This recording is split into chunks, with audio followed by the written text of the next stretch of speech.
Il y a des années de cela, Dieu m'a accordé 2 songes, 2 visions, que je les ai racontés souvent, surtout dans des missions. À 14 années d'intervalle, et dont un de ces songes, une de ces visions. Au début de ma conversion, j'étais dans ma caravane, j'étais assis, et là j'ai vu, d'un seul coup, je ne sais pas si c'est un songe, je ne pourrais pas le dire, ni une vision. Là, je me trouve d'un seul coup, je me suis trouvé dans une église très longue, peut-être aussi longue que celle-ci. Je ne sais pas, c'était peut-être celle-ci, je ne pense pas. Je me suis trouvé dans une église, et il y avait un prédicateur, je me suis assis dans les rangs, c'est un dimanche matin pour un culte. Et il y avait là un prédicateur, et ce prédicateur c'était Pierre. C'était l'apôtre Pierre. Et je me suis assis, mais je n'ai pas fait attention que c'était l'apôtre Pierre, je trouvais ça normal.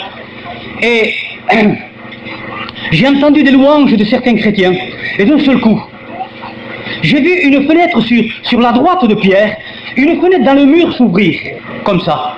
Et de derrière, j'ai couru, j'étais à peu près dans le milieu de la salle, j'ai couru en avant en criant « Un miracle, un miracle !» Une fenêtre s'est ouverte dans le mur. J'ai couru devant et j'ai dépassé même l'apôtre Pierre.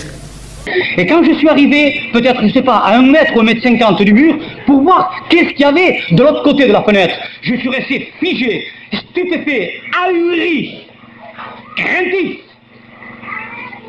L'horreur a rempli tout mon être entier, mon esprit, mon âme et mon corps ont été remplis de l'horreur de ce que j'ai vu. J'ai vu, mes amis, ceux à qui l'âme avait été contaminée par le péché, ceux qui avaient l'esprit touché, sali, contaminé par la révolte à Dieu. Je vous le dis sincèrement, c'était l'horreur.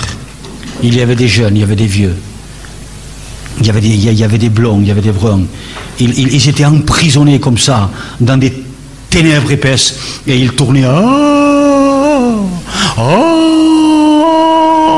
avec des hurlements horribles.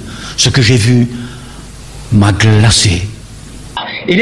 Ceci est appelé dans la Bible, par le Seigneur Jésus lui-même, c'est appelé le séjour des morts, le Séol, le séjour des morts. Et là j'ai vu les âmes des jeunes, des âgés, des moins jeunes, des jeunes hommes, des jeunes filles, des blonds, des bruns, de toute race, de toute caste, de toute société, de toute catégorie. Je les ai vus, ils flottaient dans les ténèbres, ils étaient là emprisonnés dans les ténèbres, ils hurlaient, ils flottaient et ils savaient qu'il n'y avait rien à faire pour eux. C'était terrible, ils étaient là.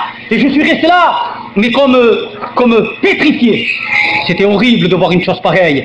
Mon ami, je te supplie au nom du Seigneur Jésus-Christ ce soir, si ton âme a été touchée, contaminée, salie, comme le café l'est pour le lait, si elle t'a touché, c'est fini pour toi. Le salaire du péché, c'est la mort. Il n'y a plus rien à faire. Si ce soir tu pars, eh bien c'est le séjour des morts. Le séjour des morts, l'horreur du séjour des morts pour toute l'éternité. Je pourrais vivre 10 000 ans sur la terre. Les 10 000 ans, je me rappellerai de ce que j'ai vu. Quelle horreur! Certainement que Dieu les a appelés. Vous savez, bien-aimés, ce qui est écrit. Ce qui est écrit.